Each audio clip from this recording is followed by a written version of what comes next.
So I do Track want 89 marker. to explain the vision and having knowledge to recreate what we actually see and feel here. So I'm going to start with that. So we're here at Hartford City Hall, and it's a beautiful open building with a massive skylight that illuminates everything.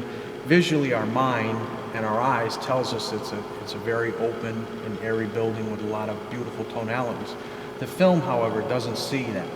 The film sees some very dark pockets and some very bright columns. What we're going to do is we're going to tremendously compress contrast so that we come away with a negative that will produce kind of the feeling that we had in the building of this light, airy building. That's when you need to know how to control film to see what you felt. And I made this little example where this is a series of gray tones that kind of replicates what film can see and separate. These red marks are the toe and the shoulder, where tonalities begin to take on a disproportionate relationship. They're not a full zone apart. This little piece of gray tones is from black to white. This more represents a piece of silver gelatin enlarging paper. So it now becomes our job to take these tonalities that we've captured and put them on a much smaller piece of paper, piece of media that doesn't produce as many gray tones as film can. That's what we're going to do here. So what we're going to do, we know from yesterday that film, if you don't get enough exposure at the bottom end of the film, in the darker areas of the film, there's nothing you can do in the printing process to capture that information. So we have to put these tonalities, these darker tones on the wall, much higher on the scale. Because we know through film development, we can greatly compress these numbers that go higher. But at the same time, there is a little compression here. A little, but nowhere near as much. These zones, let's take a numeric value. Zone 14, we're going to drop to zone 8. That's 6 stops. Zone 4 will drop to, let's say, zone 2.5. Okay? So you can see with that progression that if you compress and compact things greatly, you can then record all these tonalities and put it on a piece of silver paper that doesn't produce or record nearly as much as the piece of film does. And that's when we approach what the building really looks like to us. And that's very important.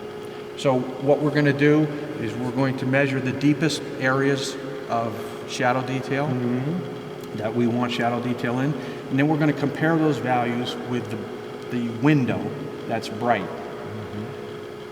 And we know that we can capture or bring back, retrieve that zone 14 density. We can bring that back to zone 6.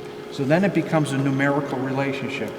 What happens when we put the bright window up on zone 14, where does the dark values go? And in this case, the dark values went up to zone 7. So they're going to fall back to about 4.5.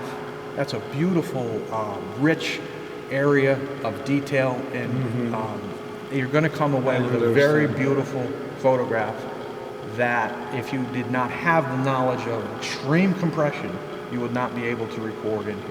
So this next exposure is going to be somewhere closer to 2.5 to 3 minutes. But then we're going to bring it back to the darkroom that we'll see later on. We're going to process this, and we're going to compress a tremendous amount of contrast. We're going to come away with a very flat-looking negative, which is very important to my process. And then we're going to turn around and we're going to print it with more print contrast than the theory, the classroom book would tell you, because what's going to happen is you're going to expand contrast in the low values at a much greater proportion than you will in the high values. And little things like the veins in the marble are going to benefit from that expansion of contrast. That's the key to my process. And Question? now the exposure for this shot, which is Well, I want to remeter it. But I'm expecting it's going to be, I'm going to put, excuse me. So 12, an EV of 12 is going to go up to 14, which is 6 stops higher than zone 8. Okay? yeah. So the shadow value is up at about zone 6. So as I just... I understand now all you think.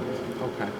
So the window... The shadows are so high now. Yes. But with the compression, go down, A little, not Yeah. nearly as much as the highlights. obviously. So you've compacted all this information on a piece of film. The compaction. Yes. So, and we're going to compact it even more than the textbook tells you, the 1.25 density. I want to compact it down to 0.95 to 0.10, because then, and that's the key to my process, then I print it with a more contrasty I understand now. print relationship. Okay. And where you see that benefit is in all the blocks where the mortar is. It's going to be exaggerated contrast. It gives you the sense of depth. You have a heightened interest in the photograph. It looks more tactile.